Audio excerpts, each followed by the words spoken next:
This video, I'm going to be breaking down the double mug blitz in college football 25.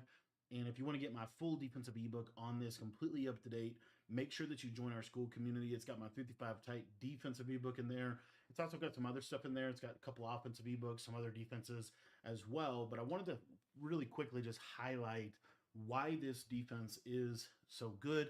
And this is really good, very simple defense now. The way that I typically like to run this defense is to use the zone coverage version of it. I think it's the best for adjusting out of. And what you want to do with this is put your hook curls on 5. You don't have to do this, but this is just going to make it so that you don't have to really change a whole lot with your defense. You can leave it on default or put them on 5. If you put them on 5, it just takes away match concepts.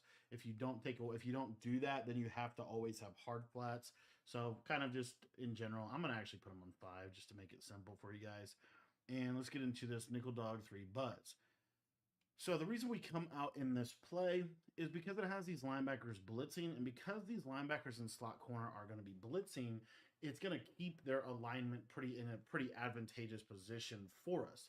So what I want to do to set this defense up is we're just going to slant the defensive line inside to blitz these defensive ends or these outside linebackers. I like to show blitz for the alignment's sake and back off the outside corners. You don't have to back them off, but I do think that is better for college football 25. And then you're just going to user this left of screen guy here. So if we wanted to play cover 2, we could do something like this. And then this slot corner, we're going to put him in a flat, and then we're going to QB contain. So see, this is what the play looks like.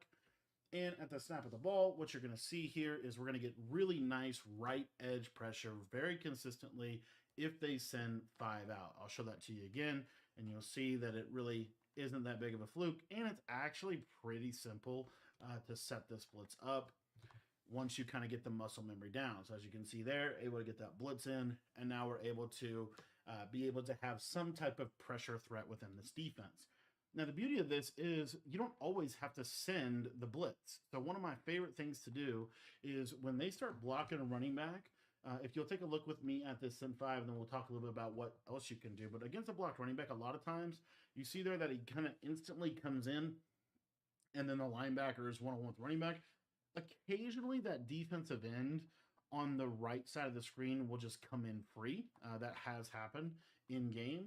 So just kind of keep that in mind. This is, can potentially come in even against a blocked running back. Against a blocked tight end, typically the send 5 is going to basically be pretty much blocked.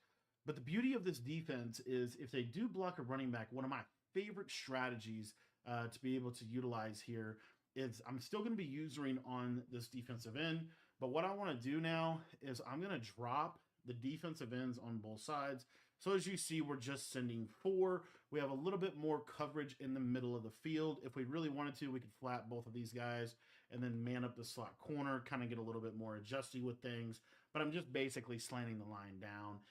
If you wanted to have contains, you could contain out of this. But what I want to show you is when they block the running back, that's going to give this linebacker a one-on-one, and he'll normally instantly shed the quarterback, or just in general, they will feel the pressure that you're creating by doing this, and this forces a lot of just bad pocket, and in general, it's just very difficult for them to consistently deal with this, especially once they start blocking somebody, because the pressure kind of gets on him quick. As you see there, we get that nice instant shed, and he's able to get to the quarterback. So these are the 2 main blitzes that I like out of this defense. A third blitz is a send 6, and it is sending the slot corner. This one's not super crazy good, but I have seen this blitz be pretty decent in a game. And the reason why this blitz can work really good is specifically for when they're blocking their tight end.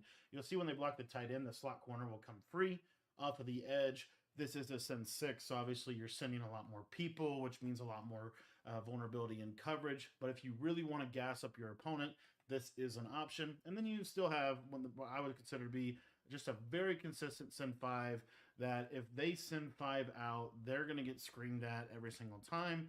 And this is going to make it super easy, in my opinion, for you to play defense, because now you're able to just like force quick throws, and you have the coverage to be able to capitalize on that. One of the more hidden gems of this video, in my opinion, is the send 4 when they block the running back, but it's also backing off these outside cornerbacks out of a show blitz alignment.